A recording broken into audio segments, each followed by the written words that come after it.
2 taon ako. At wala tayo sa tanong.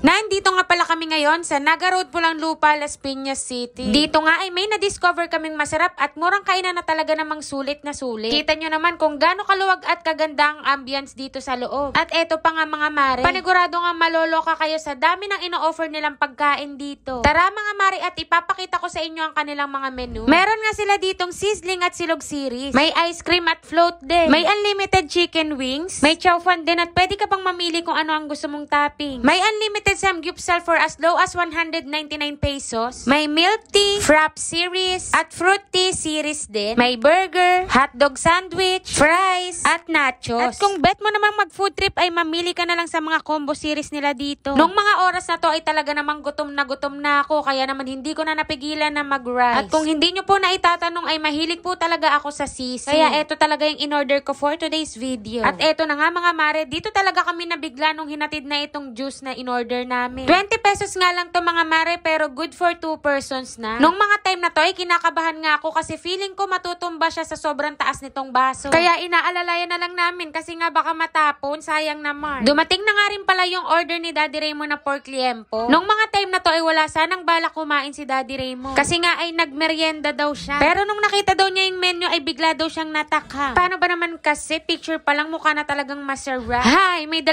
tao na namang hindi nakaligtas sa kanin for today's video.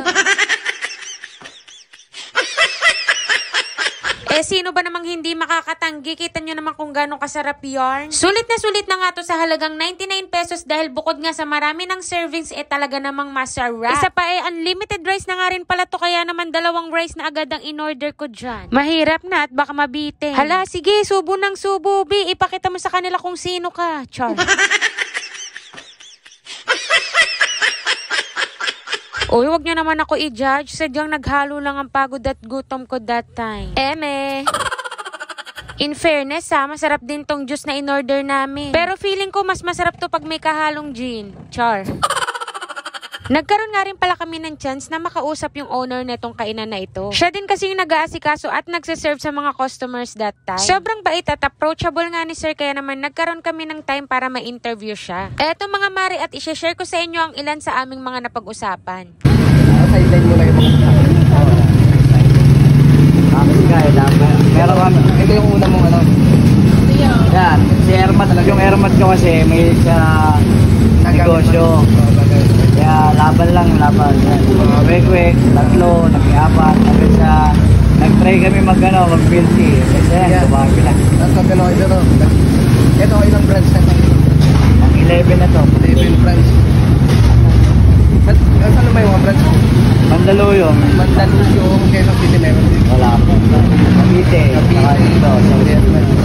Nung mga time nga na yan ay hindi ko makuha na ng maayos yung signage nila dito sa labas. Kaya ako na lang ang nag-adjust. Char. Dayuhin nyo na to mga mare. Paniguradong sulit na sulit ang pera nyo dito. Kain lang ng kain mga mare. Huwag na tayong mag-diet, hindi naman tayo namamaya. Huwag na nating lokohin ang mga sarili natin.